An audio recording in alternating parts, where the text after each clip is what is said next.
أعوذ بالله من الشيطان الرجيم بسم الله الرحمن الرحيم رب اشرح لي صدري ويسر لي أمري واحلل عقدة من لساني يفقهوا قولي واجعل لي وزيرا من أهلي رب زدني علما رب زدني علما رب زدني علما آمین بسم اللہ الرحمن الرحیم سورۃ البقرہ آیت 190 190 سے آج ہم پڑھیں گے۔ اللہ فرماتے ہیں وقاتلوا جنگ کرو فی سبیل اللہ اللہ کی راہ میں، الذین ان لوگوں سے یقاتلونکم جو تم سے جنگ کرتے ہیں، ولا تعتدوا زیادتی نہ کرو، جنگ کرو اللہ کی راہ میں ان لوگوں سے جو تم سے جنگ کرتے ہیں اور زیادتی نہ کرو۔ اب لوگ کہتے ہیں جی کہ اسلام جنگ پسند مذہب ہے، جنگ کی بات کرتا ہے۔ آپ ذرا سیاق و سباق پر غور کریں، اللہ کہہ رہے ہیں جنگ کرو ان کے ساتھ جو تم سے جنگ کرتے ہیں، یہ نہیں کہا کہ امن پسندوں کے اوپر جا کر حملے کر دو۔ اگر کوئی تم پر اٹیک کر رہا ہے یا کوئی تمہیں تنگ کر رہا ہے، کسی سے تمہیں اندیشہ ہے صحیح والا، تمہاری انٹیلیجنس کی رپورٹ ہے کہ تم پر اٹیک کرنے والے ہیں، تو اٹیک کرو ان پر۔ بیکاز اصول کیا ہے سروائیول کا؟ سروائیول آف دا فٹیسٹ، جو سب سے فٹ ہوتا ہے وہ سروائیو کرتا ہے، یہ اصول ہے۔ اور یہی نظریہ توریت پیش کرتی ہے، یہی نظریہ انجیل پیش کرتی ہے، اور یہی نظریہ ایون ہندو مت پیش کرتا ہے، وید مت کا یہی نظریہ ہے۔ لہٰذا آپ دیکھیں کہ بھگوت گیتا میں جب کورو اور پانڈووں کے مابین جنگ پیش آئی اور پانڈو جو تھے وہ نہیں جنگ کرنا چاہتے تھے، تو کرشن بھگوان جو ہیں انہوں نے باقاعدہ ایک ڈیٹیلڈ لیکچر ہے ان کا، بحث ہے ان کی ارجن کے ساتھ کہ یہ تمہارے بھائی نہیں، یہ چونکہ حق کے دشمن ہے تو حق کے دشمنوں کے ساتھ جنگ ہوگی، یہ جنگ حق اور باطل کی جنگ ہے، تو تمہیں حق کا ساتھ دینا ہی پڑے گا، تم اس جنگ کو اس وجہ سے نہیں چھوڑ سکتے کہ جو سامنے کھڑے ہیں وہ تمہارے بھائی ہیں۔ یہ تو میں آپ کو اس کی جسٹ بتا رہی ہوں، بڑا لمبا وہ ایک جو ہے نا شلوک، یعنی کہ ایک بڑا لمبا جو ہے وہ حصہ ہے، ایک ڈیبیٹ ہے پوری کی پوری، جس میں بہت سارے کوسچن پھر ارجن پوچھتا جاتا ہے اور شری کرشن جو ہے وہ جواب دیتے جاتے ہیں۔ تو بڑا مشہور جو ہے ایک سنٹنس ہے، ایک جملہ ہے کہ کروکشیتر دھرم شیتر، بھگوان شری کرشن کا، کہ کروکشیتر میدان کا نام ہے، کہ کروکشیتر میدان حق کا میدان جہاد ہے، ٹھیک ہے؟ تو یہ ہر دین کا نظریہ ہے، یعنی کہ جب بھی اللہ کا دین اترا، ہم نہیں جانتے کہ مہاراج شری کرشن کوئی حقیقی شخصیت تھے یا نہیں تھے، لیکن چونکہ وہ ان کی بات کو اپنا مذہبی وہ مانتے ہیں اثاثہ، تو بات یہ ہے کہ بھگوان شری کرشن بھی تو یہی کہہ رہے ہیں۔ بھگوان رام نے بھی جنگیں کی، پرشورام جس کو یہ وشنو کا اوتار مانتے ہیں، انہوں نے تو بہت ہی بڑے پیمانے پر جنگیں کی۔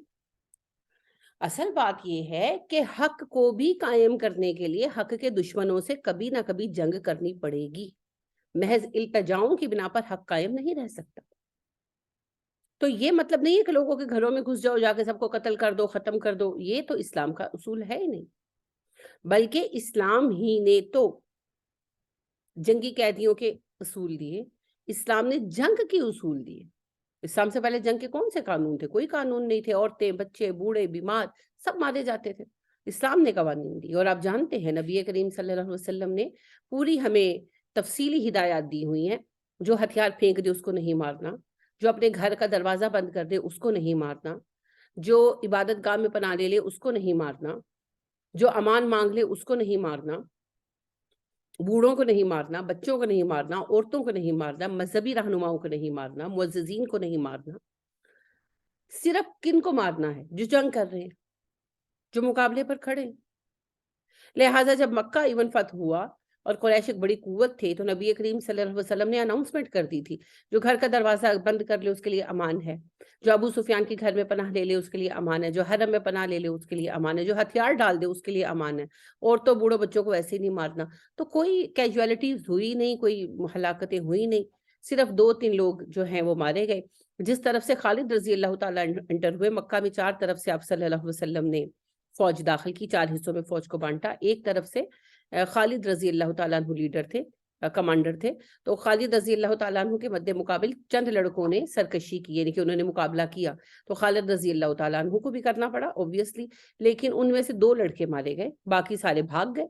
تو اس جھپٹ میں 2 بچے بھی مارے گئے، جس پر نبی اکرم صلی اللہ علیہ وسلم بہت ناراض ہوئے، اتنا ناراض ہوئے کہ پھر جو 7 سینئر صحابہ تھے انہوں نے گواہی دی کہ خالد کا قصور نہیں ہے، بچے جھپٹ کے بیچ میں آ گئے، انٹینشنلی ایسا نہیں ہوا. تب جا کر آپ صلی اللہ علیہ وسلم ٹھنڈے ہوئے، آپ کا غصہ ٹھنڈا ہو. تو اسلام جنگ پسند مذہب نہیں ہے، بس ڈھکوسلا نہیں چلتا، ڈھکوسلے بازی نہیں چلتی اسلام میں. سیدھی سی بات ہے، آپ کو اپنے سروائیول کے لیے اپنے آپ کو ایک طاقت بنانا پڑے گا. اگر آپ ایک اچھی طاقت نہیں ہیں، لوگ آپ کو جینے نہیں دیں گے. تو اقبال کہتے ہیں نا، تقدیر کے قاضی کا یہ فتویٰ ہے ازل سے، ہے جرم ضعیفی کی سزا مرگ مفاجات. آپ دیکھیے، جو ایسٹ انڈیا کمپنی تھی وہ بر صغیر تجارت کے لیے آئی تھی. کیوں اس نے قبضہ کر لیا بر صغیر پر؟ کیونکہ اس نے دیکھا کہ مغل حکومت اندر سے کمزور ہو چکی ہے. اگر مغل حکومت مضبوط ہوتی تو ایسٹ انڈیا کمپنی کی ضرورت تھی نہیں تھی. ایک انگلش فریز ہے، if you want peace be prepare for war. اگر تم امن چاہتے ہو، جنگ کی تیاری کر کے رکھو. اللہ بھی یہی کہہ رہے ہیں، جو تم سے جنگ کرتے ہیں ان سے جنگ کرو. اور بلکہ پابندی لگائی، ولا تعتدوا، زیادتیاں مت کرنا. یعنی کہ غصے میں ایسا نہ کرنا کہ لوگوں کو اذیتیں دو، جلا ڈالو گھروں کو، قتل عام کر دو، جس طرح عراق میں ہوا، جس طرح لیبیا میں ہوا، جس طرح شام میں ہوا. برباد نہیں کرنا علاقوں کو، لوگوں کو مارنا مقصود نہیں ہے. اس عسکری قوت کو توڑنا مقصود ہے جو اسلام دشمن ہے. تو جب کسی علاقے کو ٹیک اوور کرو تو وہاں کے لوگوں کا خیال رکھو، ان کے سامنے دین بھی پیش کرو، ایسا نمونہ ان کے سامنے رکھو کہ وہ تمہارے ہو جائیں. اور ایسا ہی ہوا. لہٰذا مسلمانوں نے دیکھے مصر فتح کیا، عراق، ایران فتح ہوئے، شام فتح ہوئے. یہ عرب علاقے نہیں تھے. یہ آج اب سمجھتے ہیں، ہم سمجھتے ہیں کہ عرب علاقے ہیں. سبب کیا ہے؟ جب صحابہ کرام رضی اللہ تعالیٰ عنہم علیہم اجمعین نے ان علاقوں کو فتح کیا تو ماشاءاللہ اتنی محبت دی وہاں کے لوگوں کو، اتنا پیار دیا، اتنی سہولیات دی ان کو، اتنا ان کے لیے ریفارمز کی، اصلاحات کی کہ وہ مسلمانوں کے گرویدہ ہو گئے، دل سے مسلمان ہو گئے.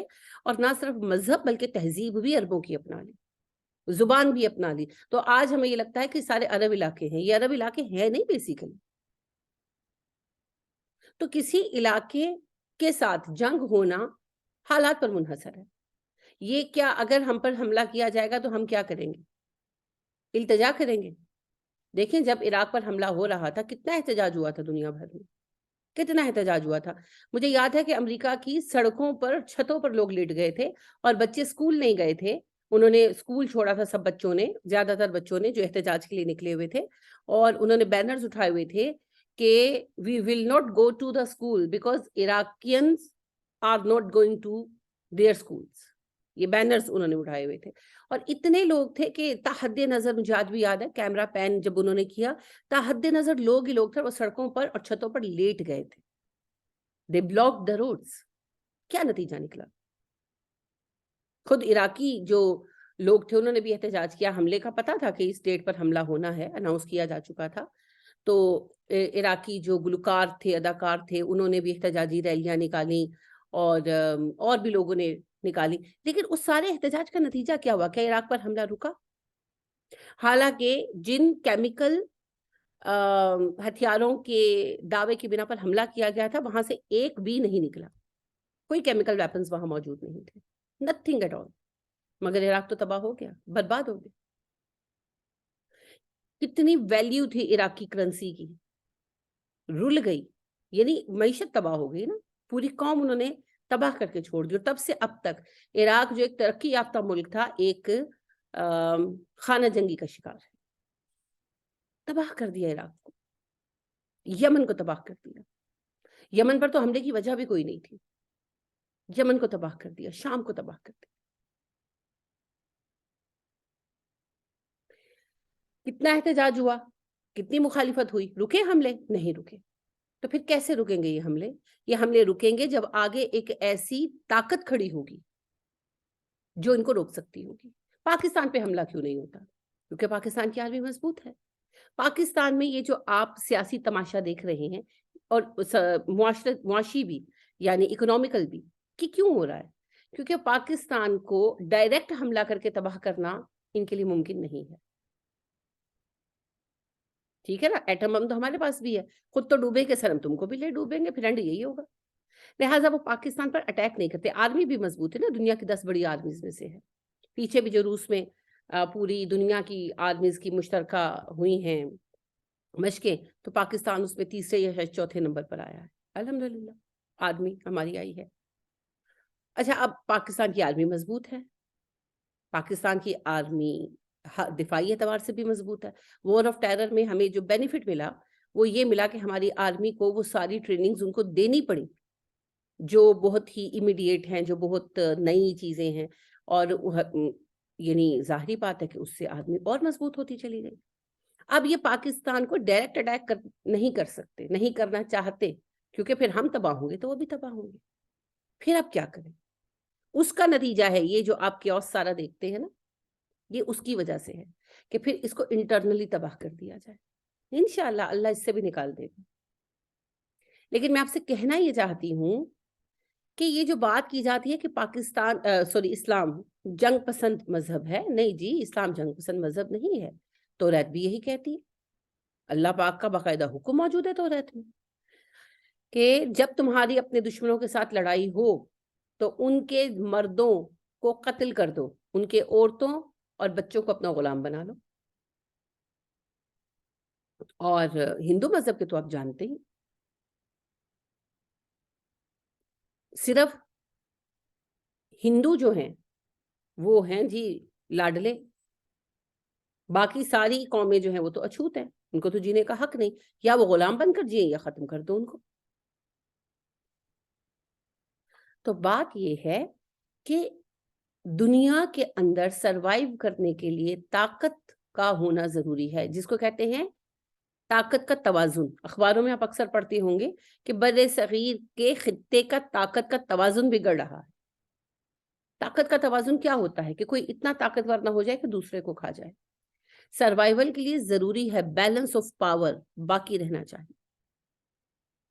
یہی اللہ فرما رہے ہیں, جو تم سے جنگ کرتے ہیں ان سے جنگ کرو, ان سے اپیل کر کے تم نجات نہیں پا سکتے, تمہیں ان کو روکنا پڑے گا. البتہ ولا تعتدوا, زیادتی مت کرنا. اگرچہ وہ تمہارے دشمن ہیں, انہوں نے تم پر حملہ کیا ہے, تمہیں تکلیف دی ہے, تب بھی زیادتی مت کرنا. آپ دیکھیے بدر میں مسلمانوں پر اٹیک کیا تھا کفار مکہ نے, مسلمانوں نے تو جا کر اٹیک نہیں کیا تھا, اور مسلمانوں کو ان سے جنگ کرنا پڑی. جنگ کے دوران 70 کافر مارے گئے اور 70 یا 72 افراد قید ہوئے. اب یہ وہ لوگ تھے جو مسلمانوں کے دشمن تھے, جو کسی بھی طرح مسلمانوں کو کسی بھی چیز کا حق دینے کو تیار نہیں تھے. مکہ میں کیا کچھ نہیں ہو چکا تھا, آپ بھی جانتے ہیں, میں بھی جانتی ہوں, پوری تاریخ ہے.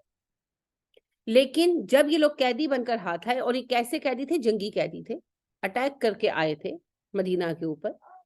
ان جنگی قیدیوں کے لیے نبی کریم صلی اللہ علیہ وسلم نے کہا کہ ان کا خیال رکھو, انہیں ان کا حق دو, انہیں آرام دو.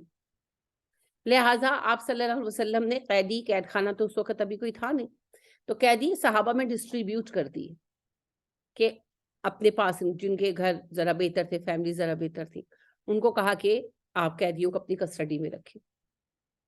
تو یہ قیدی بعد ازاں جب مسلمان ہوئے تو وہ بتاتے ہیں کہ جن صحابہ کے حوالے ہمیں کیا گیا وہ خود کھجور کھا کر یا ستو پی کر گزارا کر لیتے اور ہمیں روٹی کھلاتے.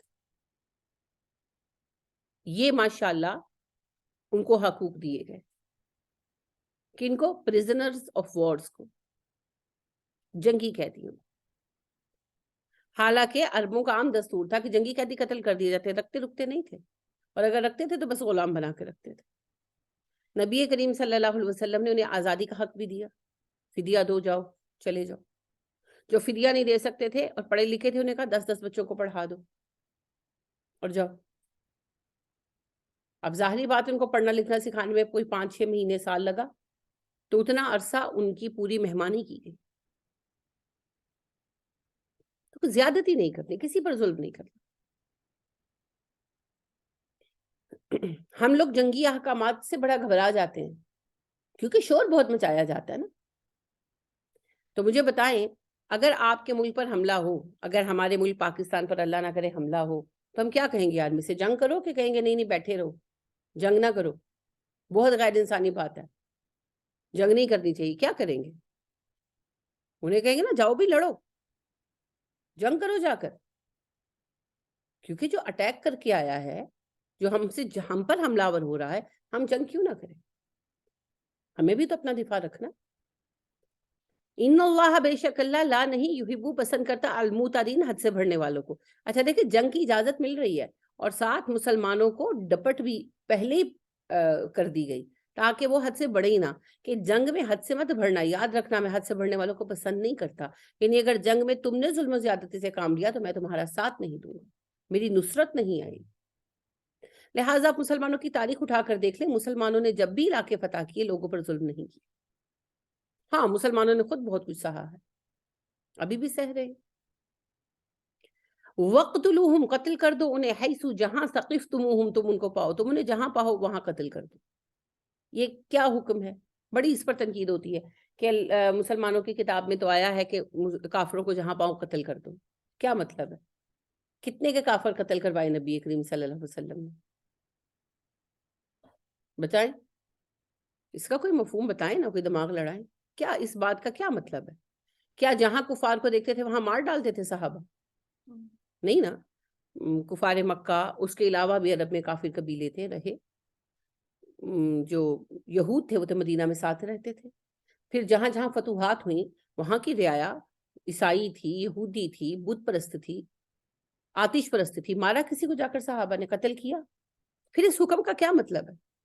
اس کا مطلب یہ ہے کہ جب جنگ ہو رہی ہو، حالت جنگ میں انہیں جہاں پاؤ مار ڈالو۔ کیا یہ حکم غلط ہے؟ نہیں، جنگ میں تو قتل ہی کیا جائے گا نا۔ اگر پاکستان اور بھارت کی جنگ ہو تو پاکستان کے کمانڈرز کیا کہیں گے آدمی کو؟ جہاں ہاتھ آئے مار ڈالو۔ اور انڈین کمانڈر کیا کہیں گے اپنی آرمی کو؟ جہاں کوئی پاکستانی فوجی ہاتھ آئے مار ڈالو۔ جنگ ہوتی ہی ہے۔ کیا جنگ کے لیے جو آئیں گے تو ان کی نظر اتاریں گے، ہار پھول پہنائیں گے؟ قتل ہی کریں گے نا۔ تو اللہ کہہ رہے کہ جب حالت جنگ ہو تو جہاں ملے مار ڈالو۔ کون؟ جنگ کرنے والے سپاہی، عام افراد نہیں، کیونکہ نبی اکرم صلی اللہ علیہ وسلم نے کہا نا جو ہتھیار ڈال دے۔ ایک بندہ لڑ رہا ہے لیکن اگر اس نے ہتھیار ڈال دیے تو اسے قتل نہیں کیا جائے گا۔ اگر کوئی اپنے گھر کا دروازہ بند کر لے اسے قتل نہیں کیا جائے گا، کوئی امان مانگ لے اسے قتل نہیں کیا جائے گا۔ تو یہ ساری ایکسیپشنز ہوگی نا، عورتیں بچے قتل نہیں ہوں گے، بوڑھے قتل نہیں ہوں گے، مذہبی عالم قتل نہیں ہوں گے، تو باقی کون بچتا ہے پھر؟ وہ لوگ جو جنگ کر رہے ہیں۔ تو آرمی جب آمنے سامنے آئیں گی دو، تو ہر دو آرمیز کو یہی آرڈر ہوگا، اللہ بھی اپنی آرمی کو آرڈر دے دیں کہ حالت جنگ میں جو لوگ تم سے جنگ کرنے کے لیے آئیں ان کو قتل کر دو۔ اس میں غلط کیا ہے؟ اصل مسئلہ یہ ہے چونکہ ہم نے قرآن نہیں پڑھا اور کوئی اس میں سے ایک ٹکڑا اٹھا کر لاتا ہے تو ہمیں پتہ نہیں ہوتا کہ کہاں سے نکلا، تو ہم پھر کوئی جواب ہی نہیں دے سکتے، ہم چپ کر کے بیٹھ جاتے ہیں کہ شاید یہ صحیح کہہ رہا ہوگا۔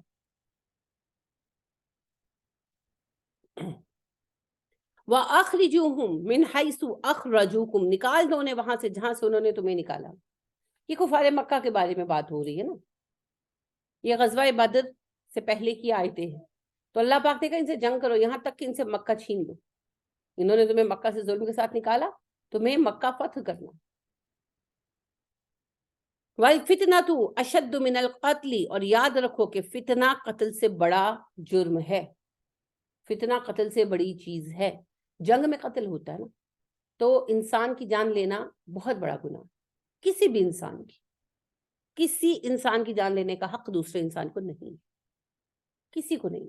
صرف کورٹ آف لا کسی کی جان لے سکتا ہے، عدالت لے سکتی، ثبوتوں کی بنا پر کسی قاتل کو قتل کی سزا دی جائے گی، زانی کو رجم کیا جائے گا، حرابہ یعنی ٹیررزم کے سبب کو ٹیررسٹ کو مارا جائے گا، جادوگر کو قتل کیا جا سکتا ہے، مرتد کو بھی کچھ سچویشنز میں قتل کیا جا سکتا ہے۔ ہمیں نبی کریم صلی اللہ علیہ وسلم کی ایک ایگزامپل نہیں ملتی کہ کسی مرتد کو قتل کیا ہو، وہ اسپیشل سچویشنز ہیں جن میں مرتد کو قتل کیا جا سکتا ہے۔ اچھا، غدار کو قتل کیا جا سکتا ہے، بے شک، یعنی کہ یہ باقاعدہ ایک مذہبی ریزن ہے۔ پاکستان ایک اسلامی ریاست ہے، اگر کوئی غدار پکڑا جائے جو پاکستان کے راز بیچ رہا ہے تو اسے قتل کر دیا جائے، اسے قتل کیا جا سکتا ہے۔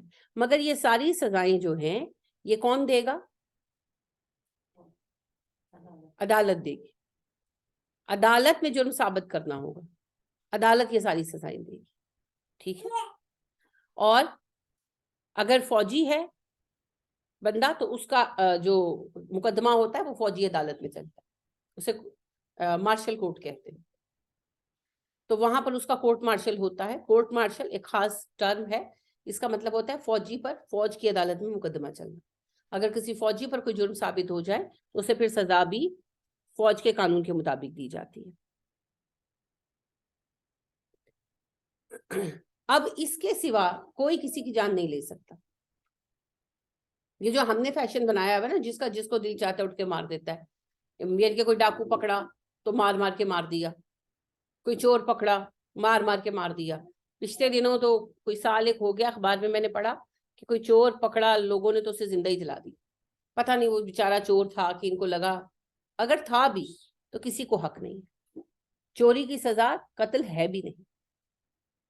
تو اگر آپ کو کوئی مسئلہ ہے عدالت میں جائیں. اچھا عدالت، اس کا جواب یہ دیا گیا، لوگ اریسٹ ہوئے لیکن زیادہ تھے پھر چھوڑنا پڑا. تو وہ کہنے لگے کہ جی ہمیں کورٹ پر بھروسہ نہیں، کورٹ میں اتنا ٹائم لگتا ہے. آپ کو نہیں بھروسہ؟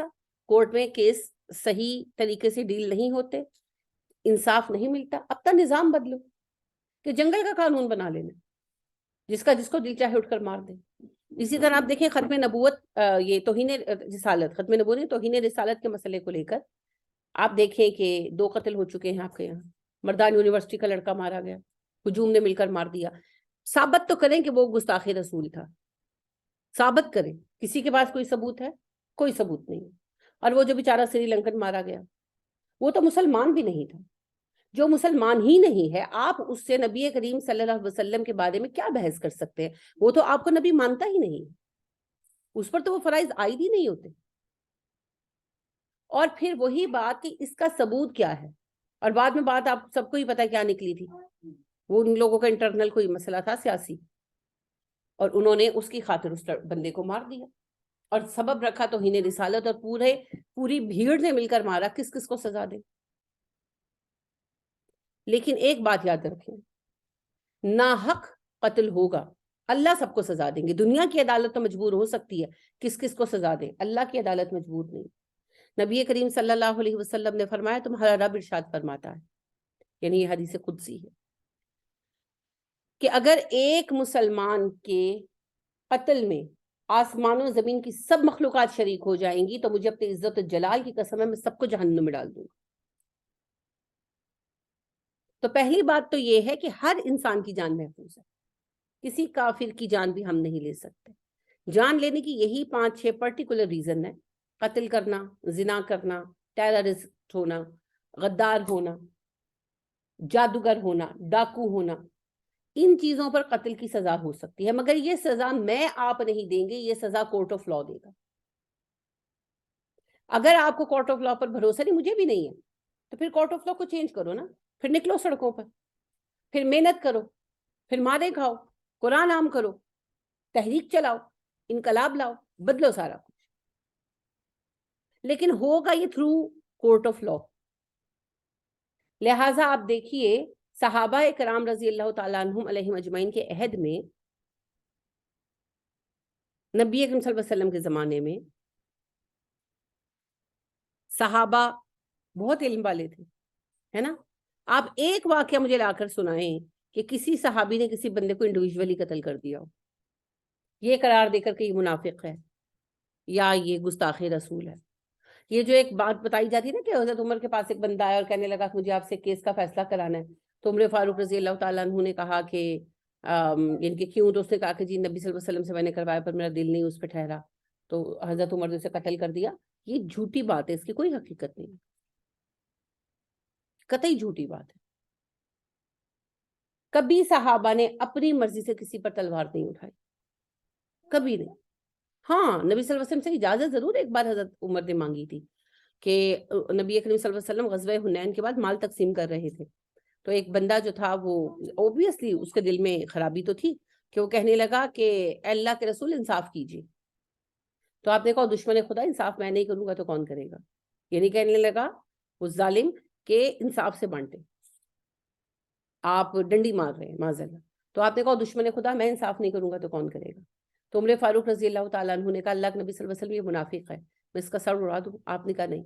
لوگ کہیں گے محمد اپنے ساتھیوں کو مروا دیتا ہے صلی اللہ علیہ وسلم. تو یعنی ایسا کوئی سسٹم کبھی نہیں رہا, ٹھیک ہے نا, اٹھ کے اس کو مار دو, اٹھ کے اس کو مار دو, اٹھ کے اس کو مار دو, نہیں. جان کی حرمت بہت زیادہ ہے, بہت زیادہ, ہر انسان کی جان کی. اسلام تو وہ دین ہے جس کے بارے میں انس رضی اللہ تعالیٰ عنہ کہتے ہیں کہ نبی کریم صلی اللہ علیہ وسلم ہمیں ایک بات حدیث ہمیں بہت سنایا کرتے تھے کہ یہود میں ایک عورت تھی جس نے ایک بلی کو باندھ دیا اور کھانا پینا نہیں دیا, اور وہ بھوک اور پیاس سے مر گئی تو اللہ نے اسے جہنم میں ڈالا. اور ایک عورت نے ایک کتے کو جو پیاس سے مر رہا تھا اپنے جوتے کے ذریعے پانی کھینچ کر پانی پلا دیا تو اللہ نے اس کے سابقہ گناہ معاف کر دیا. جو دین یہ بتاتا ہے, اور جس دن کے ہادی اور رسول محمد صلی اللہ علیہ وسلم فدا ہوں ابی و نفسی, یہ قصہ اپنے صحابہ کو بار بار سناتے ہیں, وہ افراد کی قتل کی کیا بات کرے گا؟ افراد کا قتل قطعی جائز نہیں ہے سوائے جنگ کے. جنگ ایک خاص سچویشن, لہذا حالت جنگ میں جب آدمی آمنے سامنے آتی ہے تو وہ لڑنے ہی کے لیے آتی ہے. تو جب جنگ ہو تو پھر تم قتل کرو. اور اللہ نے ریزن بھی دے دی کہ قتل کوئی پسندیدہ چیز نہیں ہے, قتل کوئی پسندیدہ چیز نہیں ہے, لیکن فتنہ, انسٹیبلٹی آف دا سسٹم, یہ قتل سے بھی بڑا مسئلہ ہے. ہم جھیل رہے ہیں نا, انسٹیبل ہے نا سارا سسٹم. مہنگائی کہاں جا رہی ہے, آئے دن دیکھیں ذرا وہ سیاسی وہ ہوتا ہے, عمران خان صاحب جو ہیں ان کا کوئی جلسہ یا کچھ اناؤنس ہوتا ہے, حکومت انٹرنیٹ بند کر دیتی ہے نا, موبائل بند ہو جاتے ہیں. ان کی ایک عجیب سی پریشانی ہے نا, عجیب سی پریشانی کہ اب کل کیا ہوگا. ہر چیز انسٹیبل ہے, معیشت, معاشرت, تعلیم, سیاست, سب ایک دوسرے پر الزام لگا رہے ہیں, کون سچا کون جھوٹا کیا پتا.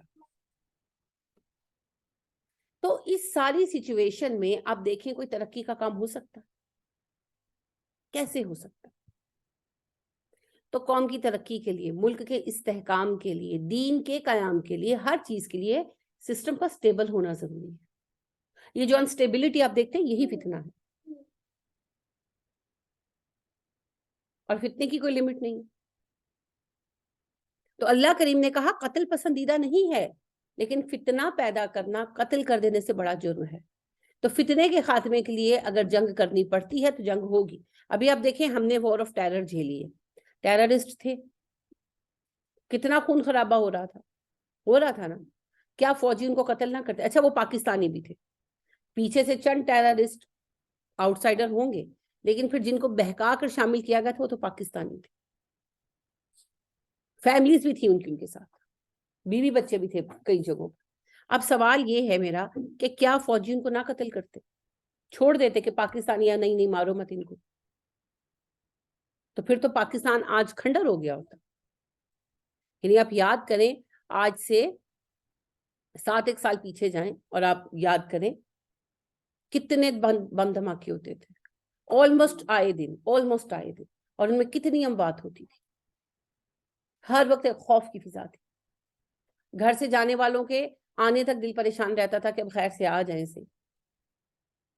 تو اگر اس وقت آدمی ان کا مقابلہ نہ کرتی اور ان کو نہ مارتی تو فتنہ رکتا نہیں, رکتا نا. یہی اللہ کہہ رہے ہیں کہ قتل کوئی پسندیدہ چیز نہیں ہے, مگر فتنہ پروروں کو قتل کر دو, کیونکہ فتنہ پیدا کرنا قتل سے بڑا جرم ہے.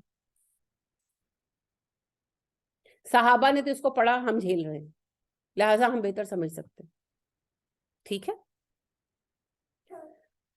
وَلَا تُقَاتِلُوهُمْ, مت تم ان کو قتل کرنا, عند المسجد الحرام, مسجد حرام کے پاس. تو مسجد حرام کے پاس انہیں قتل مت کرنا. حرم کے اندر جنگ نہیں ہوگی جی, حرم کے اندر جنگ نہیں ہوگی. حتیٰ یہاں تک کہ یقاتلوکم فیہ, وہ تم سے لڑیں اس کے اندر.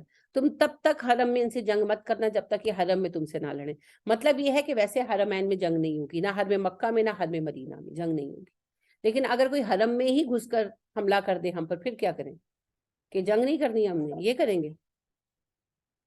اگر کوئی مکہ پر اٹیک کر دیتا ہے تو کیا کہیں گے اسے کہ ہم مکہ میں نہیں لڑتے, پھر جنگ کرنی پڑے گی.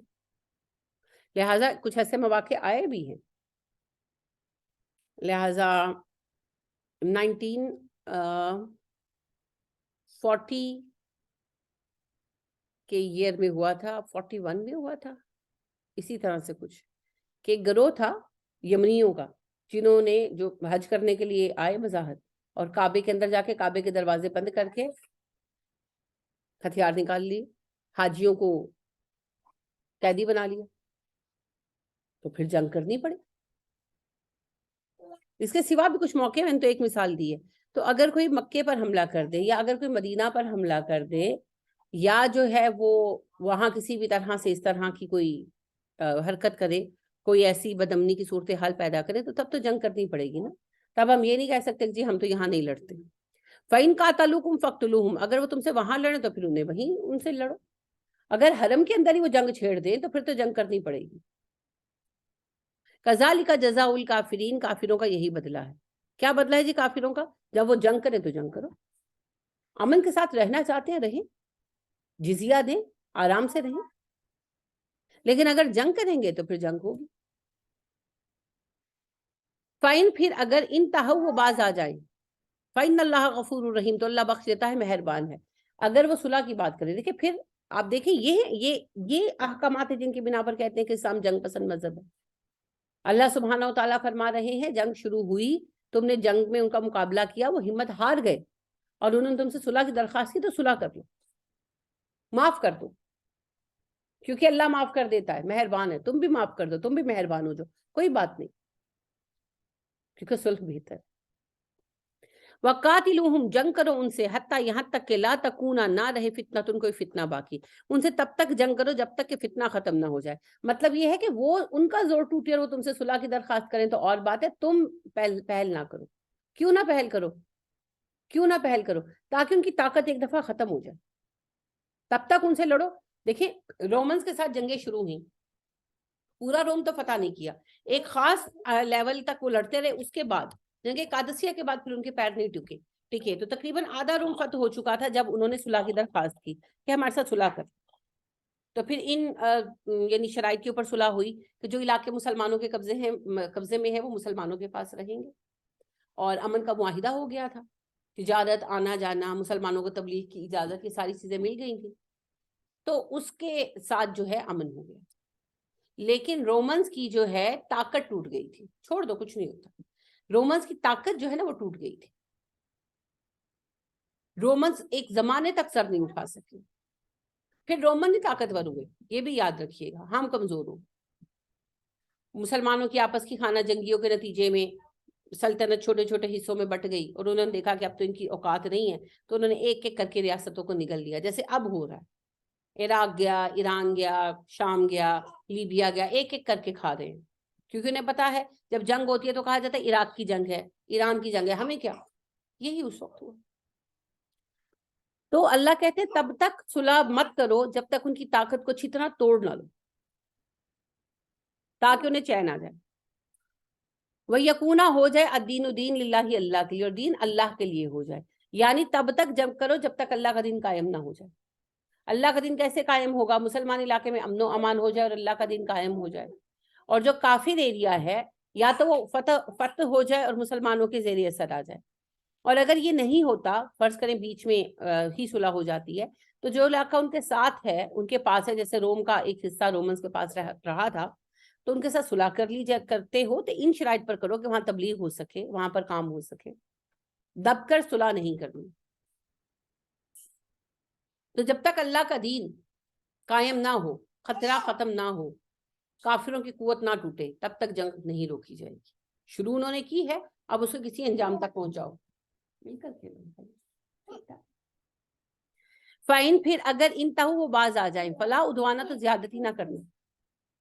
دیکھیں کتنا پیارا حکم ہمارا کریم رب ہمیں دے رہا ہے کہ اگر وہ زیادتی سے باز آ جائے، جنگ سے باز آ جائے، صلح کر لے، ہتھیار ڈال دے، تو تم زیادتی نہ کرنا، ایسے قوانین یا ایسی شرائط نہ رکھنا کہ جو مناسب نہ ہو، ظلم نہ کرنا۔ الا علی الظالمین، سوائے ظالموں کے سوا کسی پر ظلم نہ کرنا۔ ظالم کون ہے جی؟ بعض ایسے فتنہ پرور لوگ ہوتے ہیں نا جو جنگ کی آگ بھڑکاتے ہیں، انہیں کہا جاتا ہے جنگی مجرم، تو ایسے لوگوں پر پھر کیس چلائے جاتے ہیں، ان کو سزائیں بھی دی جاتی۔ تو اللہ کہہ رہے ہیں جو بڑے بڑے مجرم ہیں، جو بڑے بڑے سرکش ہیں، ان کو تم سزا دے سکتے ہو۔ الشہر الحرام بالشہر الحرام، ماہ حرام کا بدلہ ماہ حرام میں لو. کیا مطلب ہے اس کا؟ یعنی 2021 کے حرام مہینے میں ہم پر حملہ ہوا تو 2022 میں ہم جا کر کریں گے، یہ مطلب ہے؟ نہیں. تو پھر کیا مطلب ہے؟ حرام مہینے میں جنگ منع ہے، ٹھیک ہے، لیکن اگر کوئی ہم پر حملہ حرام مہینے میں کر دے تو کیا کریں گے؟ جنگ کریں گے. یہ اجازت دی جا رہی کہ اللہ کہہ رہے ہیں کہ حرام مہینوں میں جنگ حرام ہے، لیکن اگر کوئی تم پر حملہ کر دے تو پھر جنگ ہوگی. کیونکہ ہم اس سے یہ تو نہیں کہہ سکتے، اس طرح تو وہ پھر آسان کر لینا اپنے اوپر کہ حرام مہینوں میں آ کر حملہ کر دے، مسلمان تو لڑیں گے نہیں. تو اللہ پاک نے کہا کہ نہیں، حرام مہینے کی حرمت کا بدلہ لو ان سے، کہ انہوں نے اتنا بھی پاس نہیں کیا. والحرمات قصاص، حرمتوں کا قصاص لیا جائے گا. انہوں نے تمہاری حرمت توڑی، حرم میں حملہ کر دیا، تو پھر حرم کی حرمت کا بدلہ لو، جنگ کرو ان سے، حرم میں ہی جنگ ہوگی. اور تمہارے حرام مہینے میں حملہ کر دیا، حرمت کو قتل کیا، حرمت کو ختم کیا، تو اس کا بدلہ لو اور انہیں اسی مہینے میں کنفرنٹ کرو. فمن جو ایتدا زیادتی کرے علیکم تم پر، فاعتدوا علیہ تو زیادتی کرو اس پر، بمثلی اسی طرح ما اعتدى علیکم جیسے اس نے تم پر زیادتی کی. اگر کوئی تم پر زیادتی کرے تو اس پر اتنی ہی زیادتی کرو جتنی اس نے تم پر کی. یعنی اگر کسی سے بدلہ لینا ہے تو جنگ ہوئی، جنگ کے دوران کسی نے کسی کو بہت ظلم کے ساتھ مار دیا، اس کا بھائی وغیرہ ہے، وہ جنگ کے دوران وہ قید میں آ گیا، ہاتھ میں قاتل، وہ اب اس سے بدلہ لینا چاہتا ہے یا کچھ، تو اتنا ہی ہوگا جتنا کہ زیادتی ہوئی. قصاص لیا جا سکتا ہے لیکن زیادتی نہیں کی جائے.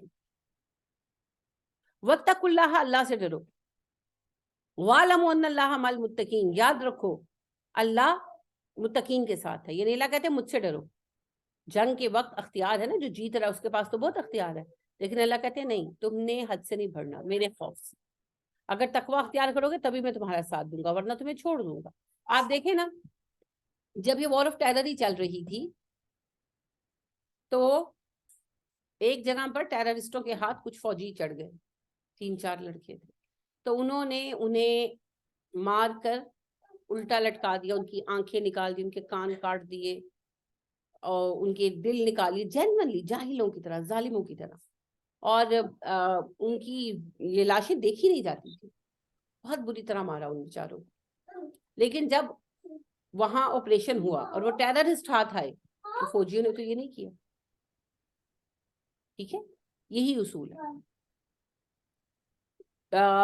عربوں میں بھی یہ تھا، لاشوں کا مسئلہ کرنا، خراب کرنا. کیا مسلمانوں نے پلٹ کر کبھی کیا؟ نہیں کیا. تو بات یہ ہے کہ اگر کوئی ان ہیومن کام کیا ہے، کوئی زیادتی کی ہے، کوئی ظلم کیا ہے، تو ہم پلٹ کر ویسا نہیں کریں گے. ان کے فار ایگزامپل اس بات پر آتے ہیں کہ حضرت حمزہ رضی اللہ تعالیٰ عنہ شہید کیے گئے، پھر ان کی آپ کو پتہ ہی ہے کہ ناک کاٹ دیا، کان کاٹ لیے، آنکھیں نکال لی، ہارٹ نکال لیا، کلیجہ نکال لیا. اس زمانے کی رسمیں تھی جاہلانہ. اچھا، ہند تو مسلمان ہو گئی، آپ نے معاف فرما دیا. اگر ہند سے انتقام لیا جاتا تو کیا نبی اکرم صلی اللہ علیہ وسلم یہ سب الاؤ کرتے؟ نہیں، اسلام میں یہ الاؤڈ ہی نہیں. نہ زندہ کے ساتھ ایسے ہوگا، نہ مردہ کے ساتھ ایسے ہوگا. قتل کر سکتے، قاتل ہے نا، قتل کر دو، سمپل قتل کیا جائے گا، یہ سب نہیں ہوگا. ٹھیک ہے، تو یہ اصول ہے. آپ کو پتا ہے وہ جو 100 بچوں کا قاتل تھا جاوید، پتہ نہیں تھا بھی کہ نہیں، کیا حساب تھا اس پوری سٹوری کی تو مجھے سمجھ بھی نہیں آئی. اینی ویز میں سب بات یہ کرنا چاہتی ہوں کہ اس نے 100 بچوں کو قتل کیا، تو اس کو عام ہی قتل کیا گیا نا، کہ کوئی خاص طریقہ اپنایا گیا، ضرورت نہیں ہے. ٹھیک ہے، تو کہنے کا مقصد میرا یہ ہے کہ جرم کی سزا دی جائے گی، مگر صرف سزا دی جائے گی. ہم اس لیول پر نہ اتریں گے اور نہ ہی اترنا جائز ہے. ٹھیک ہو گیا؟ یہی اللہ کہہ رہے ہیں اگر جنگ کے دوران کوئی تم پر زیادتی کرتا ہے تو تم اس سے بدلہ لے سکتے ہو. یعنی اگر کسی نے تمہارے کسی کو مار دیا تو بعد میں وہ جنگ میں مارا گیا یا تمہارے ہاتھ آ گیا قیدی بن کر، تو تم قصاص میں سے قتل کر سکتے ہو، مگر سمپل قتل کرو گے. تم نے اللہ کی حدود کی نافرمانی نہیں کرنی. اگر کسی نے تمہارے علاقے کو جلا دیا، فرض کرے جنگ ہو رہی ہے تو ایک فوجی جو ہے وہ آگ لگا دیتا ہے ایک علاقے کو، دشمن فوجی، اب وہاں کے لوگ جل گئے، مر گئے. اب جب وہ پکڑا جائے گا تو کیا اسے زندہ جلایا جائے گا؟ نہیں، وہ مجرم اسے قتل کر سکتے ہیں. یہ نہیں کہ بدلے میں جا کر ان کے گھر جلا کر آئیں گے، نا، ہم نے وہ نہیں کرنا جو حرام ہے. تو اللہ نے کہا تقوی پر قائم رہو، کیونکہ جنگ کے دوران طاقت بھی بہت ہوتی ہے ہاتھ میں، اور غصہ بھی ہوتا ہے، اور قانون کی، دنیا کے قانون کی سزا بھی نہیں ہوتی. تو اللہ نے کہا اس وقت یاد رکھو، مجھ سے ڈر کر باز رہو، کیونکہ میں انہی کا ساتھ دوں گا جو متقین ہیں، جو متقین نہیں ہے میں ساتھ نہیں دوں گا. وَأَنفِقُوا فِي سَبِيلِ اللَّهِ، مال خرچ کرو اللہ کی راہ میں، انفاق کرو. انفاق اب اچھی طرح جانتے ہیں، اللہ کی راہ میں مال خرچ کرنا ضروری ہے. جی جنگ بھی مال کے بغیر نہیں ہو سکتی، تو صدقات کرو. وَلَا تُلْقُوا، نہ ڈالو، بِأَيْدِيكُمْ، اپنے ہاتھوں کو، إِلَى التَّهْلُكَةِ، ہلاکت میں. لام کاف اس کی روٹ ہے، ہلاکہ عام لفظ ہے، ہلاکت، ہلاک ہونا آپ اردو میں استعمال کرتے ہیں، مہلک کا لفظ استعمال کرتے ہیں. اپنے ہاتھوں اپنے آپ کو ہلاکت میں نہ ڈالو. یعنی تمہارے پاس مال ہے، قوم کو ضرورت ہے، تم سب حال کر بیٹھے ہوئے ہو، تو یہ ہے ہلاکت. اپنے آپ کو ہلاکت میں نہ ڈالو، اپنا مال اللہ کی راہ میں خرچ کرو. وَأَحْسِنُوا، احسان کا رویہ اختیار کرو. احسان کیا ہے جی؟ احسان ہے حسن کا مبالغہ، بہترین سلوک کرنا، بہترین سلوک کرنا جو آپ کر سکتے ہیں. تو بہترین سلوک کرو، کسی کا حق بنتا ہو نہ بنتا ہو اسے دو، اور اپنا بیسٹ دو، اپنا بیسٹ پیش کرو. ان اللہ یحب المحسنین، اللہ پسند کرتا ہے احسان کرنے والوں. تو دیکھیں جس سے آپ محبت رکھتے ہیں آپ اس کے ہر طرح کام آتے ہیں، اسے ہر طرح مدد دیتے ہیں، اللہ بھی دے گا. لیکن شرط ہے احسان کریں. احسان کریں تو اللہ سبحانہ و تعالیٰ سے بھی ہمیں احسان ملے. اگر ہم سختی کریں گے تو پھر اللہ سے بڑھ کر کون سخت ہو سکتا ہے. ٹھیک ہے، تو احسان کرو.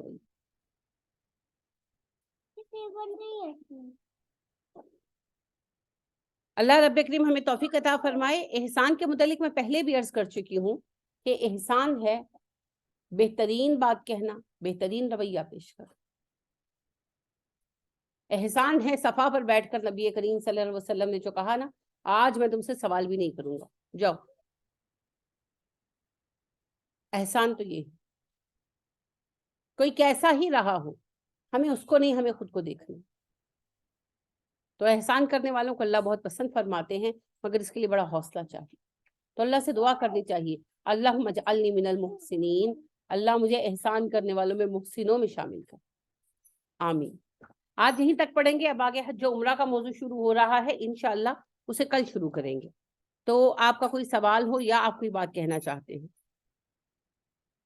جی جی آپ نے کہا کہ زیادتی والی بات تھی کہ جیسے کامن نیچر تھا کہ جو کچھ زیادتی کرو تم پر، تو زیادتی کرو اس پر، اسی طرح جیسے اس نے زیادتی کی تم پر، تو یہ اس یعنی کہ جس طرح وہ قتل کیا گیا یہ اس لائن میں نہیں آ رہا. کوئی ان ہیومن وے جو ہے اسلام میں جائز نہیں. اصل بات یہ ہے اس نے تمہارا بندہ مارا، تم قصاص میں سے قتل کر سکتے ہو. ٹھیک ہے، جو حرام کام ہے وہ جائز نہیں ہو جائیں گے. جی اور کوئی بات؟